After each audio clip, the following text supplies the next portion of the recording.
All right, y'all, it's finally time. Ever since I can remember, or ever since I've gotten into cars, I've always wanted a set of Recaro seats. My Mach-E Rally does have a set of Recaros, however, those do not count.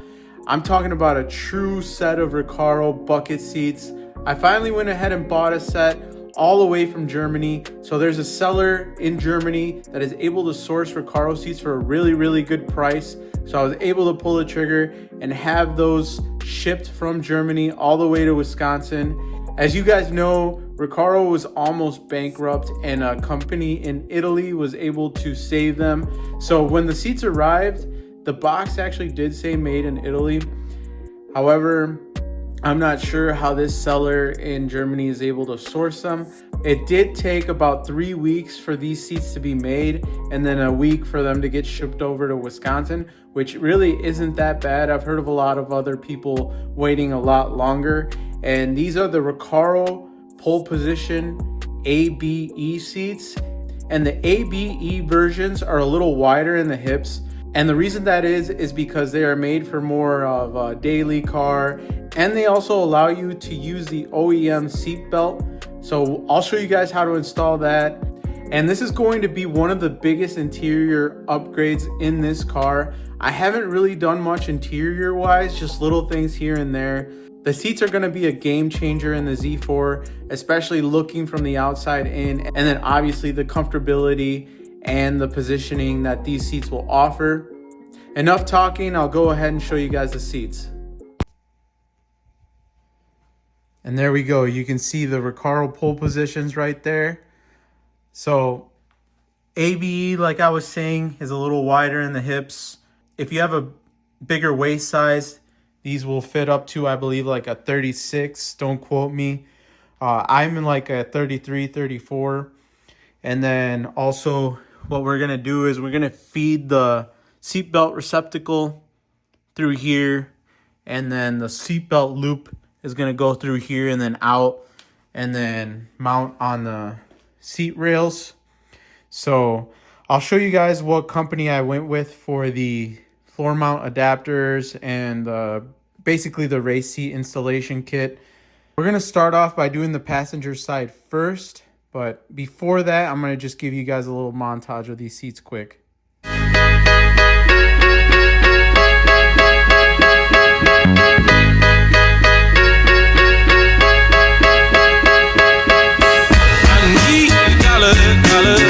That's what I need. Well, I need a dollar, that's what I need. I have a fire extinguisher, but it's one of those styles that's kind of like a stick that you twist. I'll show you guys in a second. So it's one of these Element brand fire extinguishers.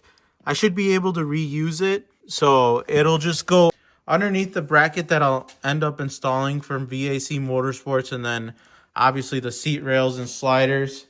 So what we want to do is start off with the front bolts, and then once I get this fire extinguisher off, which just clips into the rails here, I'll start off with the front bolts, loosen those, then put the car in accessory mode, move the seat forward and get the back two bolts. I'll start off by doing that quick. All right, if you guys are interested in getting one of these setups, they're pretty simple and pretty easily accessible. So what really happens is that this kind of like little screw bolt goes through and tightens on the rail of the seat. So this goes under here, bolts onto that, same on this side, and then it just puts pressure on the seat rail, and that way you're able to place this there. If anybody's interested in this setup, I'll post a link below, but just wanted to go over it quick if any of you were interested. All right, y'all. So the front two bolts of the seat have been taken out now. So you can see the holes are exposed now. And you actually don't even have to put the car in accessory mode. You can actually just go ahead and move the seat forward. So I'll keep moving the seat forward here until I'm able to access the rear bolts. So then I'll get those out, show you guys, and then we'll move on to the last bit that we have to do, which you guys can see right here, as the seat belt does go into the actual seat itself. So that'll be the final step before we can actually remove the seats. All right, you guys can see the exposed holes here and there. Those bolts are now out.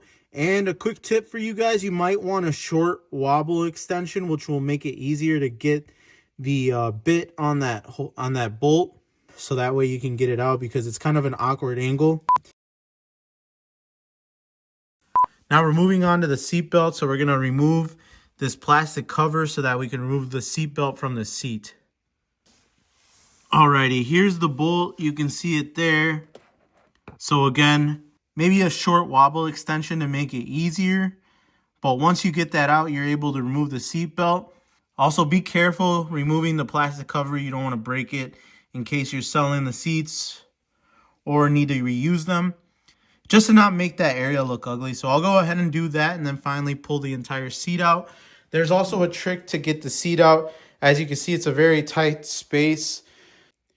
You're going to want to angle the seat a certain way so that you can tilt it and take out the seat.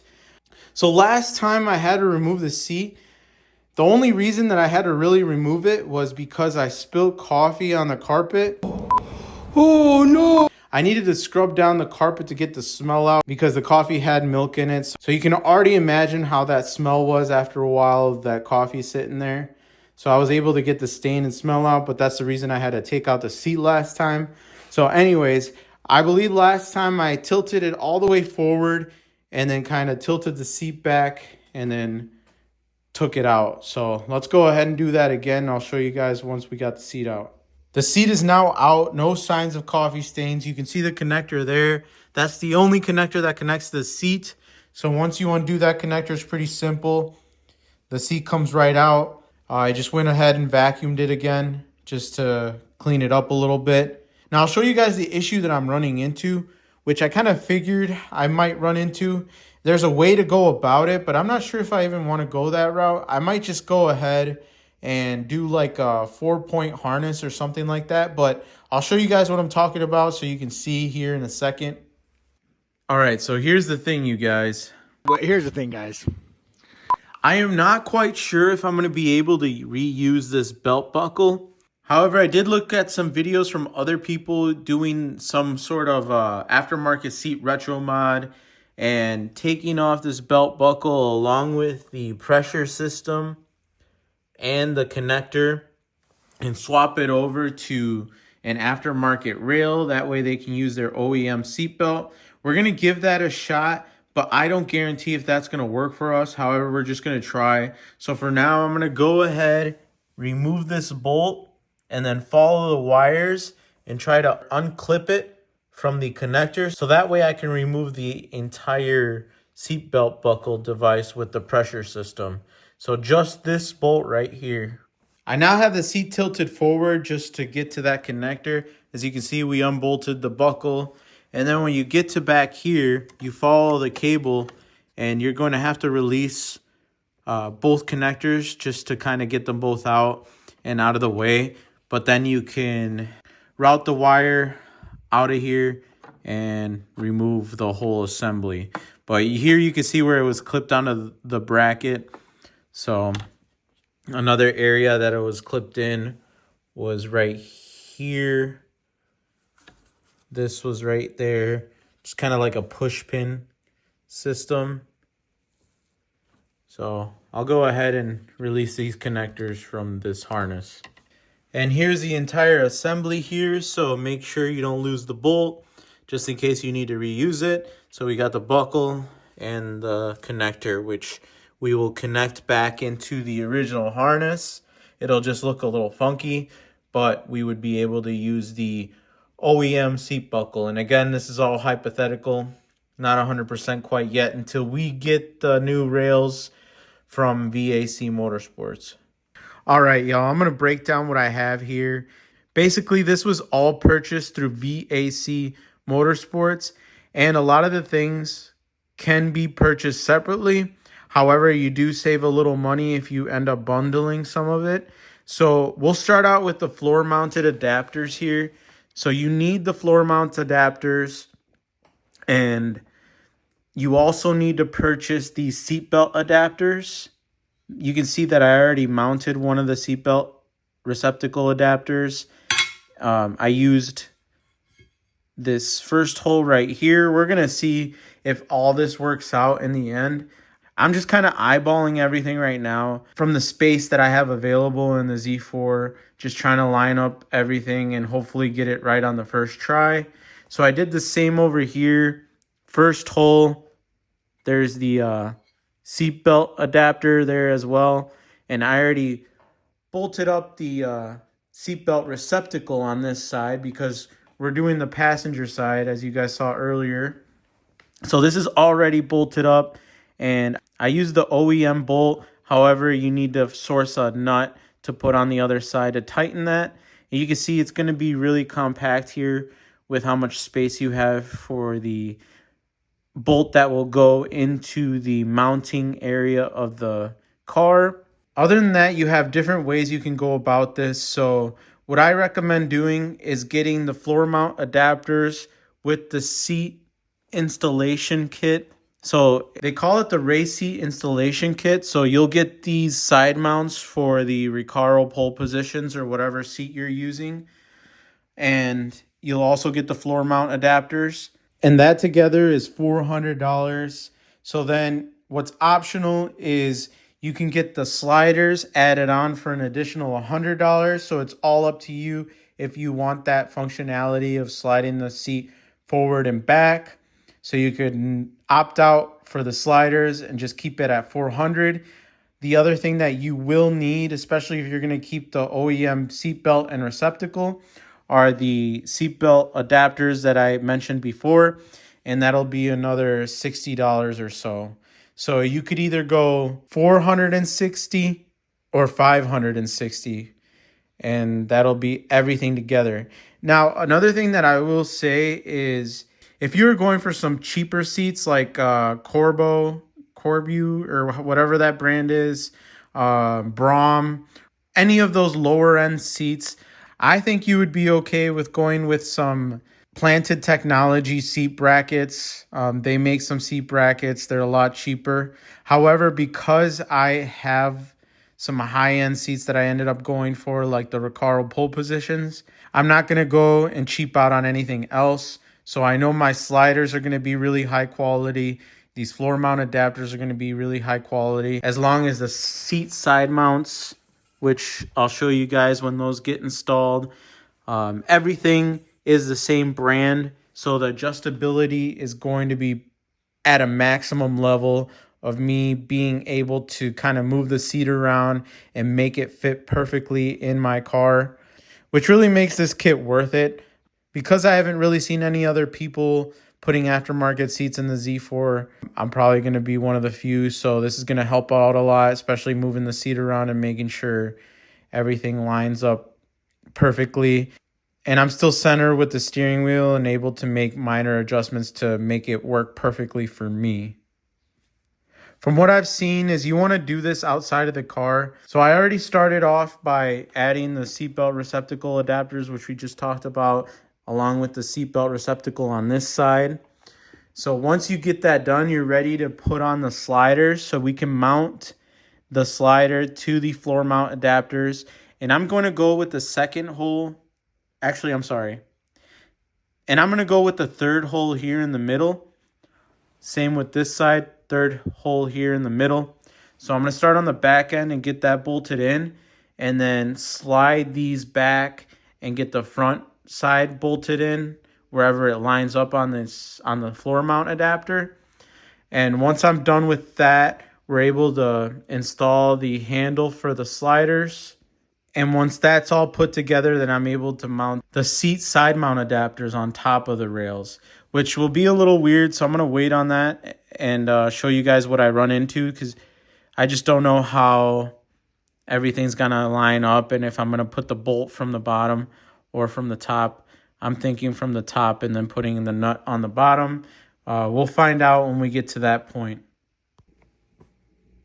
All right, so aside from getting the sliders mounted onto the floor mount adapters, I also went to the hardware store, spent about $68 on just hardware, because with the sliders, it needed additional hardware. And there are some things that I did notice, which I'll explain more later. With mounting these side mount adapter brackets for the actual seats themselves, I went ahead and bought some nylon spacers. Let's start with the seat rails here quick. So as you can see, I have those bolted in front and back. And now the next step that I'm going to do, which helped with the hardware, is I'm going to use a specific size to get the side mount adapters mounted onto the rails. So as you can see, I'm going to mount up the adapters so that they line up with the holes on the slider. Once I like where they're at, I'm going to go ahead and put a bolt along with a washer and then a nut on the underside of the slider here. So as you can see, because this is slid all the way forward, I can get a nut in here and then get those mounted on. So once I have both mounted on, I'll let you guys see how it looks, and then we'll mount each of these to the seat. To be honest with y'all, this is getting a little frustrating. It doesn't look like it's best because of the sliders to kind of install everything outside of the car. Because of this adjustability and having the sliders on the floor mount adapters, if I slide this over too much, I won't be able to get the bolts into the mounting holes in the car. So it's going to be a lot of trial and error. And my first move is going to be getting these installed in the car. So install the floor mount adapters in the car and then install the actual seat as the last step. And that way I can kind of adjust this and see how much space I need. And if needed, it won't matter if I cover this hole where the floor mount adapter mounts to the car, because it'll already be tight and installed. Whereas if for some reason I need to have it the furthest out, then I can't really get in here to install the floor mount adapters. So I'll come back with you guys and show you what I end up doing, just in case any of you guys have questions and if this helps anybody else with the Z4. Also, the other really easy route would just be to get rid of the sliders entirely and just mount directly to the floor mount adapters. That would make this process 100 times easier. But I really want to keep the sliders, and I'm only 5'8". So having the sliders as another spacer to allow the seat to sit up higher is going to be really helpful. So I'm going to keep trying and see what the easiest way to install this is. All right, y'all. So I said, fuck it. And I took off the sliders and I'm going for a different kind of setup now. Unfortunately, with the sliders, they were really wobbly. And the problem with the sliders is that, here, I'll go over to the sliders, but first I'll show you guys what I have right now. I already installed the side mount adapters for the seat onto the floor mount adapters because it seems like this is the best way to go about it for installing the seat, is installing all this in the car first and then installing the seat. I try to do it the other way and installing the side mount adapters on the seat onto the floor mount adapters, and I was not able to get anywhere with that. So now that I explained that, I'll go ahead and explain what's going on with the sliders. For now, I have this seatbelt adapter all the way back to the first hole, along with the seatbelt receptacle adapter all the way back to the first hole. Now with the sliders here, so I can get a bolt through and then a nut on the other side. However, I can't really hold on to the nut, and it's really hard to access that side of the slider once the seat is installed to tighten everything up. What would have helped is if they had like a welded on flange on the other end.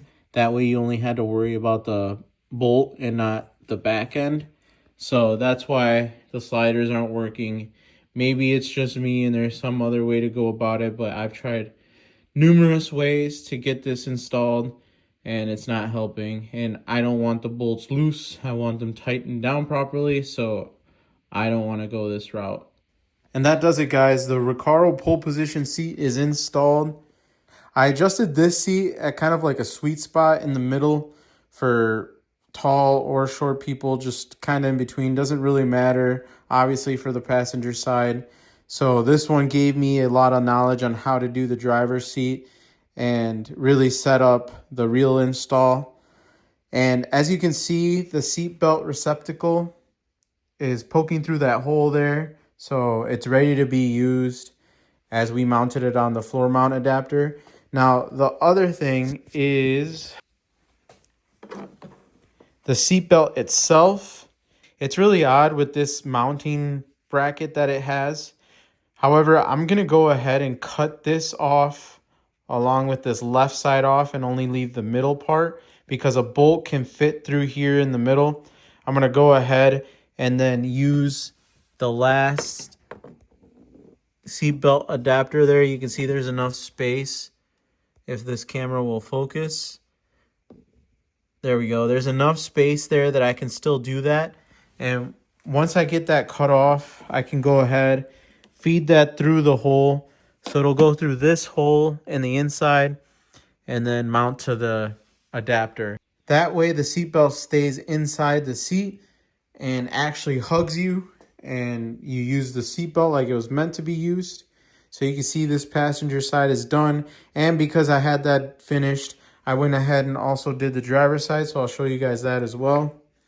Now, just to kind of also elaborate on how I installed the seat. And I told you guys that I installed all the mounting brackets onto the car first and then the seat was last. So what I ended up doing was I bolted up these side mount adapters to the seat diagonally. So I started on the back left corner, then right front corner, then left front corner, and then left this back right corner for last. So it was kind of sketchy, I'm not going to lie to you guys. It wasn't the greatest. It wasn't as straightforward as I thought it would be. And I kind of am not surprised just because of the Z4 and how picky it is with aftermarket parts. It ended up working though. Now let's move over to the driver's side. Here's the driver's side. Now with the driver's side, I did make a little bit of a mistake. However, I think that I'm going to be able to adjust it. The seat sits a little bit to the left of the steering wheel. It's really, really minuscule, but definitely noticeable as a driver. This is also all bolted down and ready to use except for the seatbelt. Again, the seatbelt receptacle is poking through there, and I still have to modify the original seatbelt with that mounting bracket that I told you guys about. Now, what I thought I could do with this is I could adjust it a little bit more. I noticed that I have access to the mounting bolts. You aren't able to take out the mounting bolts for the side mount adapters to the floor mount adapter. However, you can loosen them. So I was thinking if I loosen all 4 of those bolts, then I would be able to slide the seat over to the right just a little bit and then tighten all 4 of the bolts down again. The problem is you would need a special wrench because you're going to need a really thin wrench to get on there and not scratch up the seat. So I'm going to wait on that and then make that adjustment later on. For now, everything's mounted up. All right, guys, the seatbelt is done as well now. So as you can see, I have that coming through the seat and mounting to that bracket. So like I said, all I did with that weird bracket was cut off both sides of it just to leave that little hole in the middle where the seat loops into. So I just stuck a bolt in there. It was an M8 by 1.5 millimeter thread pitch, was able to fit in there, and then a washer and then a nut on the other side to tighten it down. Well, that does it, guys. That's everything in this video. I'm going to follow up this video with another short video once I figure out how to code out the airbag light. And that is because the Z4 is a little different. So I tried the other guides for 135Is and 335Is for coding out airbags, the seat airbags and other sensors so that you wouldn't get an airbag light on your vehicle. That did not work, and I'm guessing that's because The Z4 is a little different. There's probably some other things that I have to code out to get the light completely off. So I do have an airbag light on at the moment. Once I'm able to get that sorted, I will show you guys. So yeah, let me know if you guys have any questions. I may have missed a couple things, but just in case, leave a comment down below. I'll make sure to answer, and I'll catch you guys on the flip side.